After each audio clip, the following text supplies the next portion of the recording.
This is the crow. It can learn your face from one bad afternoon and stay annoyed about it for years. The strange part is that crows who never met you end up hating you too. A scientist near Seattle wanted to test that. He put on a rubber caveman mask, trapped a few crows, banded them, and let them go. Nobody hurt, just a bad day at the office. After that, anytime the caveman mask walked by, the crows scolded it and dove at it, and they kept it up for years. To be sure it was the face and not the lab coat, he ran a second mask as a control. The harmless one was Dick Cheney. What? The crows had no problem with Dick Cheney. Here is where it gets stranger. Crows that were never trapped started scolding the caveman mask too. They had not been there. They just watched their neighbors lose it and decided that face was trouble.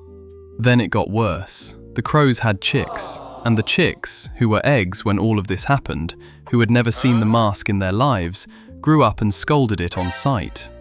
They picked it up from their parents, from the alarm calls and the diving, the same way the neighbors did. They inherited the grudge. A baby crow, born hating a face it had never met. And it does not stay a one crow problem. A crow that spots a marked face calls in others, and the mob keeps growing, year after year. The crows you wronged recruit the ones you didn't. In one neighborhood, the share of crows diving at the bad mask climbed from about 1/4 to 2/3 in 3 years. They will even pull in other birds to help. For all that, the warning is blurry. The crows who actually trapped you could pick your face out nearly every time. The ones who only heard about you got it right about 1/3 of the time. It seems like a coordinated vendetta. It spreads more like a rumor, and like any rumor, it gets blurrier the further it travels. By the far end of the block, you are just some guy to watch out for. Crows do something strange around a dead crow. The others gather. They get loud. They sit with the body a while, and then they leave. It looks like a funeral. It works like an incident report. They are learning the spot, and the face of anyone standing near it, as dangerous. Hold a dead crow where they can see you, and they will remember your face for weeks. The scientist who documented this asks people to keep the word funeral in quote marks. So the grudge is really just a danger note. Filed once, copied to the flock, handed to the chicks, and dropped the moment you stop being a threat. Crows supposedly hold a grudge for 17 years. 17 years is just how long it takes the scolding to fade to nothing.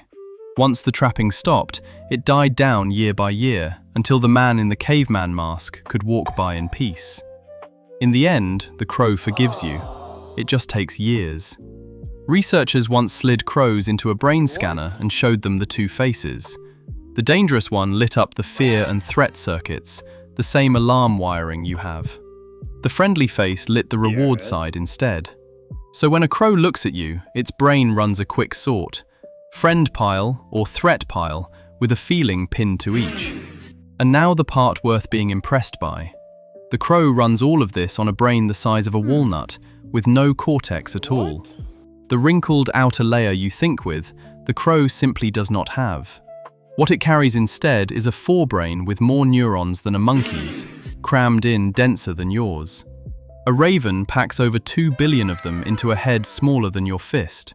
Birds and mammals split around 300 million years ago.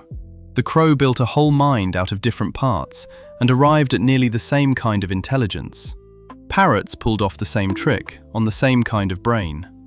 A crow can be trained to core a set number on cue, 3 cores, then 4, like counting out loud.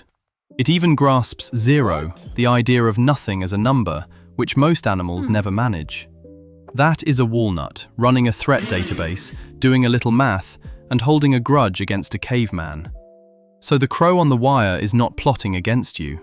It looked at you once, learned your face, told the neighborhood, and almost certainly marked you harmless. It is a very small analyst, with a very long memory, and a short list of faces it does not trust. You are probably not on the list. Probably. If an animal that breaks its own rules is your thing, the axolotl grows back almost anything you take off it, and that one is already up on the channel. Go give it a watch and subscribe while you're here.